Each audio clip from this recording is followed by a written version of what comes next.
Hello guys, Sunny here with Kreo, and today we are going to check out the OSD menu of the Obsidian 27I200Q monitor. So let's start with the basics. To access the OSD menu, you need to use the joystick, 5-way joystick that is placed behind the monitor. This joystick is also the power button of the monitor, and you just need to press it once to turn the monitor on. So after the monitor is on, when you press the joystick once at the center, you will get the OSD menu. So the OSD menu or the on-screen display menu is the command center for your monitor. You can use this to change your color settings, your refresh rate settings, your input settings, and many other things. So let's start with the top status bar, and this is like a quick menu for your current settings of the monitor. So at first you get the resolution, which is 2560 into 1440p pixels. By any chance, if it's running at lower than 2K resolution, you can always go to your PC and change the settings. Second is refresh rate, and currently the monitor is running on DisplayPort, so that's why you're getting 200Hz. So if you're using HDMI to connect this display, then you will get 144Hz here. So on the left you get all the settings that you can access, and the first is picture mode, and here you can find multiple presets depending on what's your use case. So when you're facing the monitor and you press right on the joystick,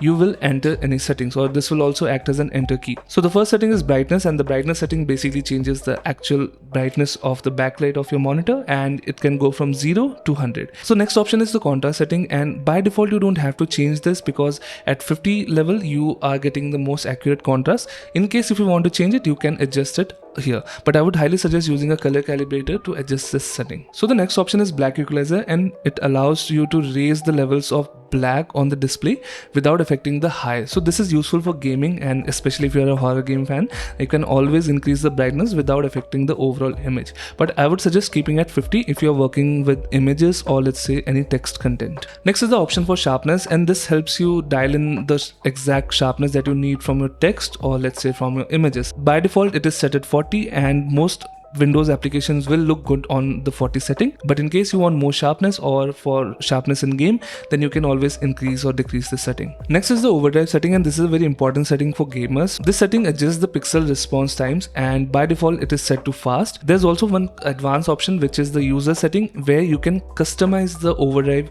level, and this is useful where you can compromise between the response times and the color performance of the monitor.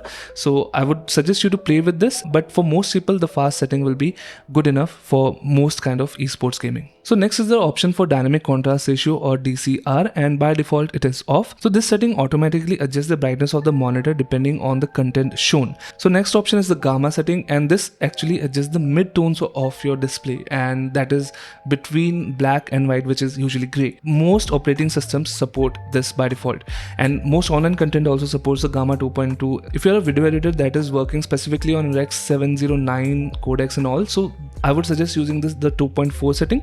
This gives you better or more accurate blacks for most of the videos. Next is the option for color temperature, and this basically adjusts the white point of your monitor or how blue or orange the monitor looks. And there's also an option for user color temperature, and this is very useful if you are manually color calibrating the monitor, because most color calibrators will require you to adjust the RGB settings independently. So this monitor supports it. So next is the blue light filter, and basically this is an eye comfort setting.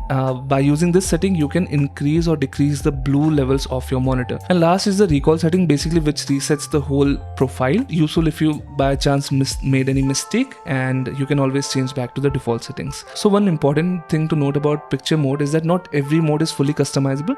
For example, if you go to the HDR cinema or HDR game or display HDR setting or even sRGB setting, then some of the settings will be logged out. For example, HDR settings will not allow you to change the contrast or black equalizer level. And one more thing to note about HDR, so you have to manually turn on HDR in your PC, and after enabling HDR on your PC, you will have to enable HDR settings or display HDR or HDR game settings in your OSD menu. So let's move on to the next menu, which is the color setting, and this is a very advanced setting section, and I would only suggest you to try this if you know what you are doing. So let's start with the 6-axis color setting, and here you can manually tune the red, green, blue, cyan, magenta and yellow, and you can change the hue and saturation of those particular colors. Next is the color space setting, and by default this is set to native, and basically this gives you the widest color gamut and does not limit the color gamut of the monitor. So if you're working on a lot of photos or color related documents, I would suggest you to use the sRGB setting. If you're using the monitor mainly for gaming or let's say for media consumption, then I would suggest you to use the setting native. And by default the monitor comes factory calibrated for the sRGB color space.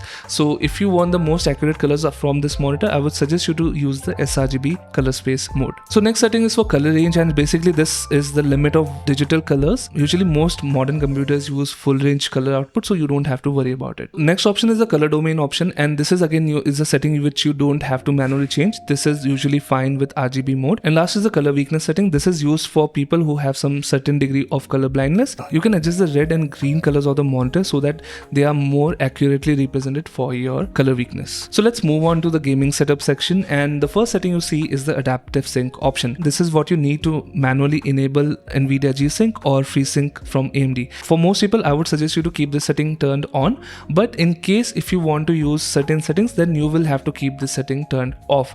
So for example, if you want to enable MPRT, which is the next setting in this window, you will have to turn off adaptive sync. You cannot use adaptive sync and MPRT together. Now what is MPRT? Well, MPRT is the mode where you can get the highest 1 millisecond response time of this monitor. This is for all color ranges, but this can also reduce the brightness of the monitor. So how it works is by actually strobing the backlight of the monitor, basically turning it on and off very quickly, which actually improves the motion response times and also gives you a much clearer photo, which is very useful for FPS gaming or competitive FPS gaming. When you use this setting, the brightness of the monitor will go down a little bit. So 1 millisecond mode has the lowest brightness, but this also gives you the fastest response times possible. So next is the option for crosshair, and this basically allows you to put a permanent crosshair on the center of the monitor. You can adjust the color, the vertical or the horizontal position, and this is very useful for games where you don't get a permanent on-screen crosshair. So next option is for FPS notice, and this is more useful for console players because then you can exactly see what refresh rate your monitor is running at, because some games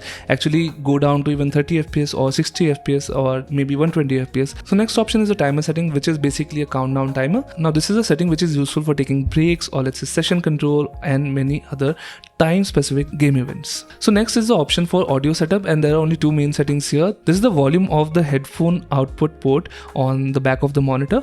Now this monitor does not have speakers, so this is only useful for the headphone audio out. So next menu item is for input select, and this is very simple. Basically this is useful if you have multiple devices connected to the monitor. As the monitor supports technically 4 devices, you can switch between them manually by using this setting. You can also do this quickly by pressing the joystick button and selecting input settings on the right and selecting the exact input device, whether it is HDMI or DP. So next menu item is a system setting, and this is specifically for the monitor itself or the OSD menu. And the first option is language. Second option is actually for OSD setup, and here you can change the position of the OSD menu on the display. Now this is very useful when you are manually calibrating, because you don't want the OSD menu to obstruct the sensor of the calibrator, and you can actually rotate it as well. So this is useful for people with vertical monitor setups, and you can actually change the orientation of the OSD. Next option is for LED indicator, and this is the LED light placed at the right bottom corner of the monitor. You can actually disable it if you don't want it, but I would suggest keeping it on because this gives you direct indication of if the monitor is receiving signal or not. The next option is DDCCA, and this is a very useful function. Basically this setting allows you to control the brightness, the contrast and the volume of the monitor through your PC. On most operating system you will have to manually download a utility which allows you to adjust these settings independently. Next option is USB update. Basically this is for firmware updates, and this is why there's a USB port on the back of the monitor. Now there will be a dedicated video on how to update the firmware of the monitor later, so you can ignore this setting and obviously you will be informed if there's any update in the future.